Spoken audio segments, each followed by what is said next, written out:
আসলেই উত্তম সে নিজের স্ত্রীর নিকটে উত্তম যে।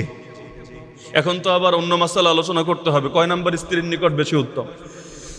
তোমাদের ভেতরে আসলেই শ্রেষ্ঠ সে নিজের স্ত্রীর নিকট আসলেই শ্রেষ্ঠ যে। নবী বলেন আমি আমার স্ত্রীদের নিকট সর্বোত্তম। এর মানে আমি আমার স্ত্রীদের নিকট সর্বোত্তম। এখান থেকে স্পষ্ট আল্লাহ রসুল কারো উপর জুলুম করতেন না। আল্লাহ রসুল সাল্লাহ সাল্লাম একজনকে প্রায়োরিটি দিতে গিয়ে আর একজনের হক নষ্ট করতেন না।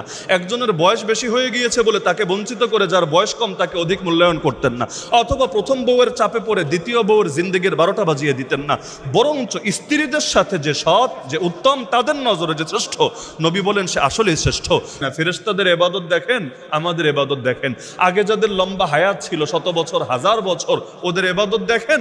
আর আমাদের যাদের গড় আয়ু 60 থেকে 70-এর মাঝে, আমাদের ইবাদত দেখেন। ইবাদত তো এমনি বেশি করতে পারি না, কিন্তু যতটুকু করি এটা যাতে কোয়ালিটির সাথে হয় এটা আমাদের এনশিওর করতে হবে। না হলে কোয়ালিটি ছাড়া যদি হয় কি হবে? ফাওয়াইলুল লিল মুসাল্লিন আল্লাযীনা হুম আন সালাতিহিম সাহুন আল্লাযীনা হুম ইউরাউন। ধ্বংস হোক ওই সমস্ত নামাজি যারা নিজেদের নামাজ থেকে থাকে সম্পূর্ণ উদাসীন, যারা মানুষকে দেখানোর জন্য শুধুমাত্র নামাজ আদায় করে। তাহলে কোয়ালিটি ছাড়া ইবাদত যতই করেন লাভ হবে না। এমনকি হাদিসে আছে সালাম ফেরানো শেষ হওয়ার সঙ্গে সঙ্গে গাফেল ব্যক্তির নামাজকে পুরনো তেনার মতো পেঁচিয়ে ফেরেশতারা তার মুখে ছুঁড়ে মারে আর ধিক্কার দিয়ে বলে তোর এরকম 2 নাম্বার ইবাদতের আল্লাহর কোনোই দরকার নাই। নাউযুবিল্লাহি মিন যালিক। এখন কোয়ালিটি নিশ্চিত করবেন কিভাবে? নবীজি আমাদেরকে 2টা মানদণ্ড দিয়েছেন, একটা হলো সর্বোচ্চ আর একটা হলো সর্বনিম্ন। সর্বোচ্চটা যদি হয় আলহামদুলিল্লাহ আপনি শ্রেষ্ঠ একজন মানুষ, সর্বনিম্নটা যদি না হয়, অন্তত সর্বনিম্নটাও যদি না হয়, তাহলে আপনি কিসের ইমানদার? আপনি আর এখনো ইমানের মধ্যে গ্যাপ রয়ে গিয়েছে, অপরিপূর্ণতা রয়ে গিয়েছে। সর্বোচ্চ মানদণ্ড কোনটা?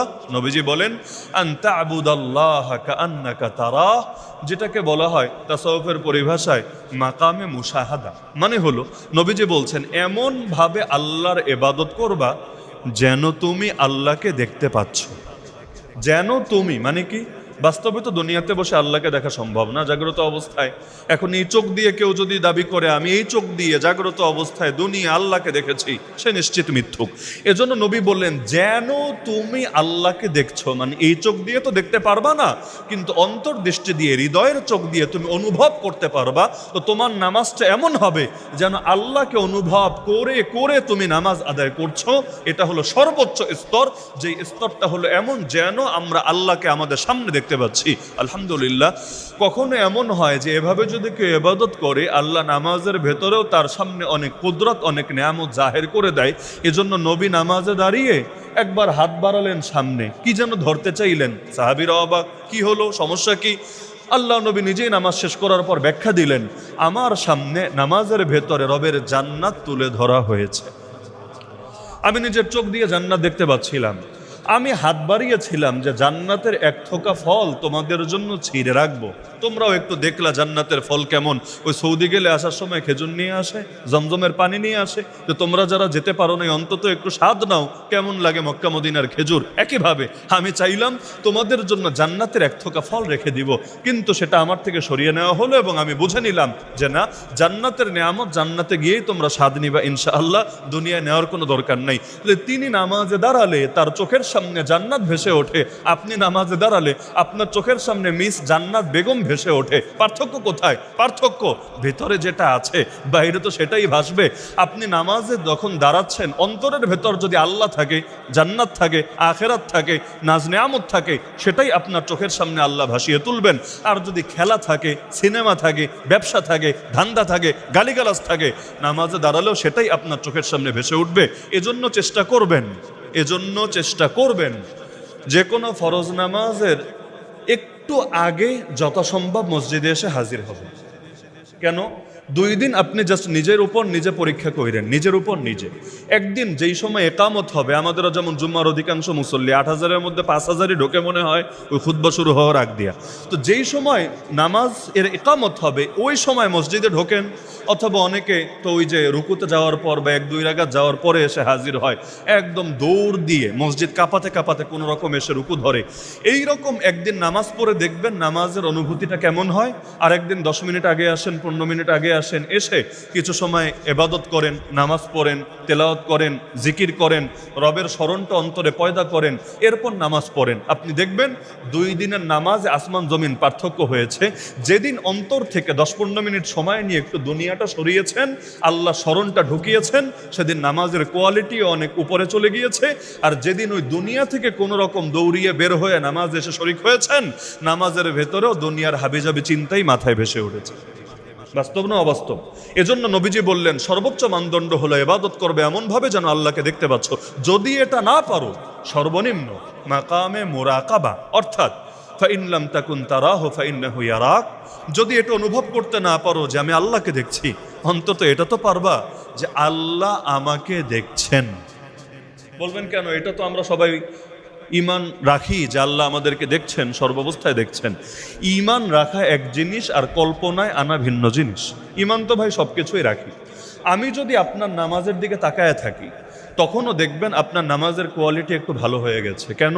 আপনি চিন্তা করবেন হুজুর আমাকে ফলো করছে, রুকুটা সুন্দর করে দিতে হবে, সেজদাটা সুন্দর করে দিতে হবে।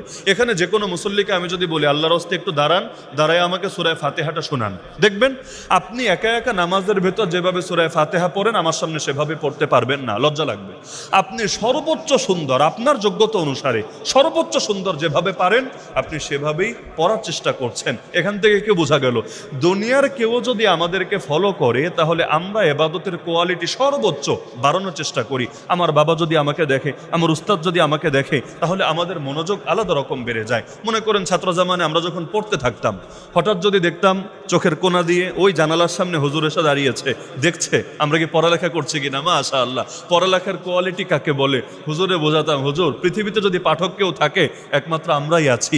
একদম মনোযোগের সাথে পড়তাম, আর যেই মাত্র চলে যেত হাফ ছেড়ে বাঁচতাম না। আল্লাহ বাঁচিয়েছে, আলাদা প্রেশার মাথা থেকে সরে গিয়েছে, এখন স্বাভাবিকভাবে পড়লেই হবে। তো যে কোনো ক্ষেত্রে দুনিয়ার মানুষ সামনে থাকলে দেখবেন কাজের কোয়ালিটি বেড়ে যায়। তাহলে যখন কল্পনা করব আল্লাহ আমার সামনে আছেন, আমাকে দেখছেন, আমার দিকে নজর দিয়ে আছেন, ওই সময় দেখবেন ইবাদতের রং আলাদা বেড়ে যাবে। এজন্য প্রত্যেক বছর আগে যখন নিয়মিত এক যুগের বেশি তো টানা খতম তারাবি আল্লাহ পড়ানোর তৌফিক দিয়েছেন, এখন তো রমজানও দেশের বাইরেও সফর থাকায় চাইলেও পারি না, তো প্রত্যেক রমজানের আগে আমার শাইখ মুর্শিদ আমাকে নসিহতটা করতেন যে তেলাওয়াত তো করবা, কিন্তু প্রতিদিন নিজের নিয়াতটাকে নতুন করে নিবা। নিয়াত যাতে এটা না হয় যে আমি সুন্দর করে পড়বো যাতে মুসল্লিরা ভালো বলে, সবাই আমার যোগ্যতার প্রশংসা করে, কমিটিও খুশি থাকে, হাদিয়ার পরিমাণটাও ভালো আসে, না, বরঞ্চ নিয়াত করবা আমি দুনিয়ার কাউকে শোনানোর জন্য পড়ছি না। কে ভালো বললো কে মন্দ বললো এতে আমার কিছু আশাও যায় না। আমি পড়বো একমাত্র আল্লাহর কোরআন, আল্লাহকে শোনানোর জন্য। এতে পাবলিক খুশি থাকলেও আলহামদুলিল্লাহ, বেজার হলেও আলহামদুলিল্লাহ। যেমন যদি ধীরস্থিরভাবে হাফেজ সাহেব পড়ে, অনেক পাবলিক নারাজ হবে, আরে হোক গিয়া, তুই বাটা নারাজ হলেই কি আর খুশি থাকলেই কি? আমার আল্লাহ যদি আমার উপর খুশি থাকে আলহামদুলিল্লাহ, আর তোরে খুশি করতে গিয়ে যদি আল্লাহরে নারাজ করে ফেলি নাউযুবিল্লাহ, আমার বিপদে আল্লাহ আমাকে বাঁচাতে পারবে, তুই তো বাটা বিপদে পড়লে পরিচয় দিবি না। কিয়ামতের দিন কে কার পরিচয় দেবে? কিয়ামতের দিন যেদিন বাপ মাই পাশে দাঁড়াবে না, কোন মুসল্লি আর কোন কমিটির কোন নেতা আপনার পাশে এসে আপনাকে উদ্ধার করবে? সুতরাং তেলাওয়াত করতে হবে কাকে খুশি করার জন্য? আল্লাহকে। এখন মুসল্লি যদি বলে 5G স্পিডে না পড়লে আপনার চাকরি থাকবে না, আরে রাখ তোর চাকরি লাগবে না, কিন্তু আমি এমনভাবে কোরআন পড়তে পারবো না যেভাবে কোরআন পড়লে কোরআন আমাকে বদদুয়া দিবে, যেভাবে কোরআন পড়লে কোরআনের শানে অভদ্রতা প্রকাশ পাবে, যেভাবে কোরআন পড়লে আল্লাহ কিয়ামতের দিন আমাকে ধরে বসবে। তাহলে নিয়াতের বিষয়টা, এজন্য ইবাদতের সর্বোচ্চ স্তর হলো ইবাদত করবেন, সেটা জাস্ট নামাজ দিয়ে আমি উদাহরণ দিলাম, নামাজের সাথেই সীমাবদ্ধ না। নামাজ হোক, হজ হোক, জিকির হোক, তেলাওয়াত হোক, যাই হোক। এখন তো আমরা অধিকাংশ ভাবি সেলফি না তুললে হজ আল্লাহর কাছে কবুল হয় না। হজের ফরজ আগে যেই কয়টা ছিল এখন বাংলাদেশে অটোমেটিক বেড়ে গিয়েছে। আগে হজের ফরজ ছিল 3টা, উমরার ফরজ 2টা, এখন অতিরিক্ত আরেকটা বেড়েছে, সেটা হলো সেলফি না তুললে এই আমল আল্লাহর কাছে কবুল হবে না। এজন্য দেখবেন হাজরে আসওয়াদে চুমু দিতে যাচ্ছে, ওই সময় মোবাইল বের করেছে।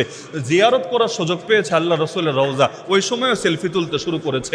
হ্যাঁ, এটা এজন্য না যে বাকিরা হজ করছে না, সবার ভেতরে আগ্রহ জাগুক, সবাই মক্কা মদিনায় আসতে উৎসাহিত হোক, না, ওইটার জন্য না, বরঞ্চ সেও যে হজ করার সৌভাগ্য লাভ করেছে, তারও যে মাশাআল্লাহ অনেক টাকা পয়সা আছে, এটা গোটা জাতিকে জানান দেওয়ার জন্য। আল্লাহ আমাদেরকে হেফাজত করুক।